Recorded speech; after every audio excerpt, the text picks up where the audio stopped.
Here is an introduction to solar system origins to accompany chapter 14 of the textbook Astronomy from Open Stax. When we look at the way the solar system is, how it is now, then how do we determine how it got to be that way? So how it initially was formed and how it's evolved over time. And it's complicated, right? We have the 8 planets, we have the belts, they have moons, there's a lot of things going on. How do we determine, how it got that way? And the key is to really just, look at the details. So patterns are things that we want to look at, and then irregularities. So the oddball objects, oddball features, these give you clues to how things got to be the way that they are. And to be clear, there are many patterns if you consider the solar system just as any old stellar system, and there are many, many irregularities, and I'm just taking a handful here as a sample for examples of kind of interesting tidbits about how the solar system got to be the way that it is. So when we look at the solar system in terms of the patterns, there's a couple of prominent features. So one is that all of the 8 planets, they orbit in nearly circular orbits, and they're in roughly the same plane, and they're going in the same direction, right? So these cyan or bluish lines, these are not major planets, these are dwarf planets. If you look at the regular planets, the brown ones here, they're all in this nice disk that they're orbiting. And you see that the terrestrial rocky planets, these are at inner close radii, and the gaseous and icy giants, these giant planets, they're all at larger radii from the sun. So the implication of this is that, this basic nebular collapse hypothesis that we have for star formation and planet formation that we talked about in the related lectures, this is largely accurate, right? You expect your gas cloud to have some angular momentum and therefore to orbit, and then you expect collisions to cause this to flatten, and then planets can kind of coalesce out of the dust and dirt and rocks and stuff left behind in this disk, and that's largely what we see. So the patterns tell us that this basic picture is accurate. To be clear, this is cheating a little bit because this nebular collapse hypothesis was based on looking at these patterns. But nonetheless, that basic picture seems to overall make sense. But when you dig into the details, there are lots of interesting irregularities that then can teach us about what's happened, special things that have happened over time. So we're going to work from the inner solar system to the outer solar system, just picking a handful of examples that I think are particularly neat. So what about Mercury's high density? So we've talked about before that the Earth has the highest density of any planet in the solar system, but when we're looking at density, right, this is just the average density, the mass divided by the volume. We can also consider the uncompressed density. So what if gravity weren't compacting this object? When you have a massive object, gravity is going to make it more compressed, and it's going to increase that density. So if it were uncompressed, you can then look at the density of the terrestrial planets, and you'll see that Mars, Earth, and Venus are similar, and yet Mercury is quite a bit higher density, right? So by far the largest in the solar system, and the core is thought to be around half of the volume. And you can compare that to Earth, where the core is more like a fifth of the volume. And so that's anomalous. So it used to be thought, and in fact most of the things I'm going to tell you in this lecture are not things that were known when I was in college in astronomy. There's been major leaps and bounds in planetary exploration over the past decade or two. So it used to be thought that a large impact must have stripped away the surface layer of Mercury. So basically a big impact happened, and the surface got slung off and spiraled into the sun and was destroyed. But the problem is that would heat Mercury quite a bit, and so volatile elements, ones that are easy to evaporate, those would have escaped the planet. They wouldn't be there. And yet recent missions to Mercury find that you have a lot of these volatile elements. So that doesn't that doesn't really work. So it's probably not a large impact that has gotten rid of the rocky crust and left behind just the iron nickel core. That doesn't seem to make sense. This also disfavors another popular theory from a while ago that, well, okay, maybe when Mercury formed, it's so close to the sun that the young sun was blowing off lots of solar irradiation, and these particles were basically vaporizing the surface of the planet, and they sort of burned it off, if you will, getting rid of the rocky crust and leaving behind more of the all of the core. And the problem is this would also get rid of the volatile elements. So what it seems like is instead the most likely explanation is that you had less dense planetesimals, and they were more significantly impacted by drag in the solar nebula. And so basically what happened is you had Mercury very close to the sun, or not Mercury, but you had the rocks that were going to form Mercury very close to the sun. And the really dense ones had more inertia. They were able to basically resist the drag of the gas in the solar nebula. The less dense ones had less inertia. They were less able to resist that drag, and they spiraled into the sun. And so more of the rocky material was dragged into the sun, and more of the dense core material was able to survive.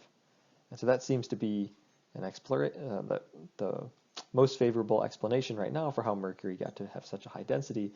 And what can we learn from this? How do we modify our picture of stellar system formation? Well, drag forces are important, and especially for the inner planets. So these need to be taken into account. Okay, what about Venus's retrograde spin? So what I mean is that Venus spins in the opposite direction to all of the other planets, except for Uranus, which is kind of weird. We'll talk about that in a bit. So in Venus, if you were standing on the surface and you somehow could see through all the clouds, then you would see the sun rise in the west instead in the east, because it's spinning backwards. It used to be thought, and what I learned when I was in intro astronomy, was that this was probably due to an early planetary collision. So some planet came in, and early planet came in, collided with Venus, and caused it to spin in the opposite direction. The issue is this is extremely hard to explain unless you have a second collision as well, so another one coming in and giving it kind of the right angular momentum. And it's really hard to do that and also not have any moons left behind. The moons would have to be ejected into the sun. So that's not a particularly favorable explanation anymore. What seems to work best in simulations, so basically it's the result is less dependent on the initial conditions, is that basically there's a lot of torque from the sun on the planet itself and on the very significant atmosphere that's on Venus. And these tidal effects, so basically gravity, stretching and compressing the planet and the atmosphere, this winds up having, honestly, it's pretty complicated, and I'm not sure I totally understand it, a very complicated interaction with the planet Venus, and it can ultimately lead to the rotation being basically zero, or in what we have in actuality is slightly backwards rotation rate. And so what's a lesson learned here is that if we want to dig into the details of the planetary rotation for any single planet, it's complicated, especially if you have a significant atmosphere on a planet. And so any firm conclusions are going to require sophisticated models and considering a lot of details. So unfortunately, nothing is easy. Moving out into the solar system, what about the moon? So the moon, is the most familiar natural satellite to you and to me. It's out in our sky and we see it all the time. But the moon's pretty remarkable. So relative to its host planet, the moon is really large. So if you look at all the other moons in the solar system relative to their host planets, they're not nearly as close in size. So the moon's much smaller than the Earth, but nonetheless it's huge for being a natural satellite of Earth. And another interesting feature is that the isotopic ratios are really similar to the Earth. So we can look at the amount of oxygen 17 in a given sample versus the amount of oxygen 18 in that given sample. And when we take a look at meteorites from certain asteroids in the solar system or meteorites from fragmenting off of Mars, you have a very specific ratio of oxygen 17 to oxygen 18. You follow a line. And this is true for the terrestrial bodies in the solar system. They have specific lines that they fall on. And yet the Earth and the Moon fall on pretty much the same line here. So they seem to be made of pretty much the same kind of material. Though one caveat to that is that the Moon is lower density than the Earth. So the most favored explanation here, how do you have this happen, is the so-called giant impact hypothesis. So the idea is that there was another planet in the early solar system that wound up colliding with the Earth, basically splintered off the surface layer of the Earth, and that debris combined with the stuff that the initial impact was made of, this so-called Theia planet, that surface layer of the Earth combined with this planet that impacted and formed a debris of disk, a disk of debris. So the Earth had a ring, and ultimately that debris then coalesced to form our Moon. And that is the most favorable explanation for how the Moon got to be here. So what lesson can we learn from this is that the solar system likely started with more planets than we ended up with. So we can take this as a lesson when we look at exoplanet systems. The number of planets that we see, even if we can see all of them, might not be the same number of planets it was born with. And if we were to magically be able to look at that planetary system millions or billions of years later, it might not have the same number of planets. So the asteroid belt, as we move outward in the solar system, it has a rather clumpy structure. So if you remember in the introduction to star formation and introduction to planet formation, our nebular collapse model, this results in a relatively uniform disk of stuff. That stuff will then collide and coalesce to make progressively larger objects. Okay, but the asteroid belt, it didn't get beyond the phase of planetesimals. So you mostly have small rocks and some planetesimal-sized objects, and there's one that we consider a dwarf planet Ceres. But for the most part, it just never got beyond that combination phase. And then furthermore, you see clumps. And what I mean by clumps are you have populations of asteroids that have very similar orbits and similar compositions. So what we're looking at here is the asteroids in our asteroid belt. The vertical direction is the inclination of the orbit, and the horizontal is the eccentricity of the orbit. And you see clear clumps distributed here, right? And when you look at these clumps, you'll see similar composition for these. So you might think, well, okay, duh, Zach, it was basically these were planets that then busted apart. And that's what we're seeing, is you did have planets in the asteroid belt, and they collided into each other and they broke apart. The problem is the asteroid belt doesn't have that much matter. It's a relatively low mass. And so it's hard to explain how you could have full-on planets busting apart and then leave, not a whole lot of mass behind. So what it suggests is that what you had is instead material basically couldn't coalesce to form a planet. So gravitational interactions, mostly from Jupiter, disrupted planet formation, and that's why you have left behind this asteroid belt with this clumpy structure. And so what lesson did we learn here is that the influence of Jupiter was very important for solar system evolution, and in particular the inner solar system. And that's not surprising, right? It's 90% of planetary mass, but nonetheless, it needs to be taken into account when you're considering the evolution of any of the other objects in the solar system, because it's so massive. So moving on to Saturn. Saturn is a little bit strange when you think about it. So, look at Jupiter. It has 4 pretty large moons. Those are the Galilean moons. Saturn just has 1. That's Titan.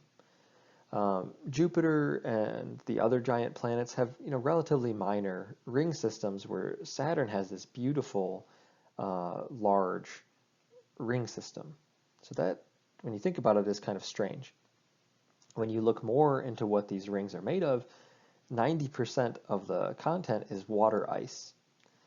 And why that's sort of weird is that you know meteoroids are constantly, rocky meteoroids are constantly being added to these rings, or at least are perturbing the rings. And so they're basically making it dirtier over time. So that's kind of a hint as maybe how they formed. And another hint is that you have several small ice moons that are embedded within these icy rings. And so what this suggests is that not that long ago, 10 million to 100 million years ago, and if you think about it, that's not that long ago, right? We're talking about dinosaurs on the Earth, 10 million, you know, even kind of hominids. So 10 to 100 million years ago, the most likely explanation is that around that time, a moon kind of the size of Titan, you know, Saturn's largest moon, spiraled into Saturn due to complicated, you know, gravitational interactions. As it got closer to Saturn, the large gravitational forces, these tidal forces, stripped the envelope of that planet off, or sorry, of that moon off. The moon would have had a rocky core and an icy envelope, as we've talked about, you know, in past lectures.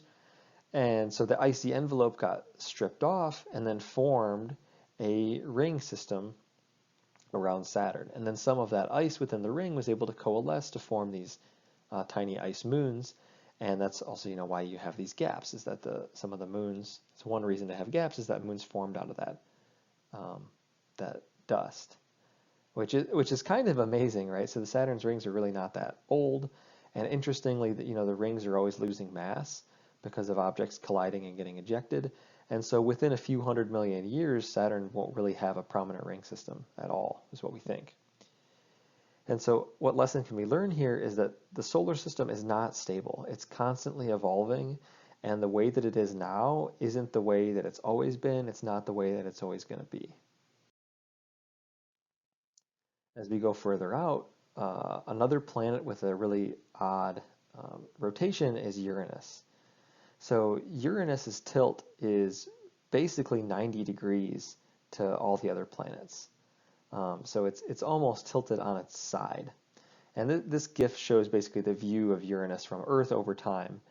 If you could image it like that, and this is just a simulation of it. And there are some other weird things about Uranus that are, you know, they're a little bit advanced to explain what the problems are, but in a basic sense, the magnetic field of Uranus is strange compared to the other giant planets, and the thermal structure is also strange compared to all the other giant planets. And the best explanation that anyone has come up with, and this is rather, the basic idea is rather recent, but bearing it out with simulations, or sorry, the basic idea is rather old, about as old as me, but bearing it out with simulations is is much more recent. The idea is that a roughly Earth-sized object, and more specifically something probably a couple times the mass of the Earth, sometime within the first billion years of the solar system, came in and interacted with Uranus and impacted it.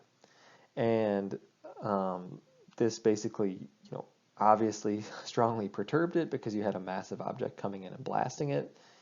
And this is one way to explain the tilt, also the strange magnetic field, also the strange thermal structure. And it's really the only way that kind of explains all of those interesting features of Uranus. And so what's the takeaway here? What's one lesson that we can learn?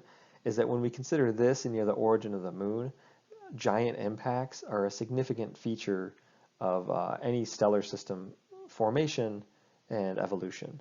So, you know, you in early stellar systems, you have large objects like, you know, Earth-sized planets that can be destroyed, right? They can collide with other planets and then alter the conditions or the properties of the planets that they impact. So lastly, at the edge of the solar system, our 8th planet is Neptune. And if we look at Neptune, the moons are kind of strange. So there's a few things that are strange about Neptune's moons. One is that it doesn't have very many moons compared to the other giant planets. So it's only half as many as Uranus, around 20%, or actually a little less than that, of Jupiter and Saturn's moons. So that's something that you should take notice of. And it's not just that. If you look at some of the moons, you can have highly eccentric orbits. In particular, Nereid, this this is an irregular moon. This has a highly eccentric orbit, which is interesting. And then finally, another interesting feature is Neptune's largest moon is Triton, and this is the largest moon just by far, as we talked about in the introduction to Jovian planets. It actually has a retrograde orbit, so it's orbiting in the opposite direction that everything else, almost everything else orbits in the solar system. And what does this suggest is that Triton can't have formed along with Neptune in some kind of nebular collapse. There's no way for the retrograde orbit to have happened. And so it seems that it must have been a captured object. And it was a problem for a long time to explain how could it be a captured object, just because gravitationally it turns out that's difficult. And somewhat recent calculations show that a likely result is that Triton was in a binary system. So you had two, planet-sized, objects. You can call them dwarf planets, you can call them moons, whatever. They were two dwarf planets orbiting each other in the Kuiper belt in the outer solar system. These interacted gravitationally with Neptune and ultimately interacted with it. One of these objects was flung out into the out of the solar system, and the other one, Triton, was then captured by Neptune, and that is where it sits today. And that's the best explanation that we have anyways for how that could be the way that it is.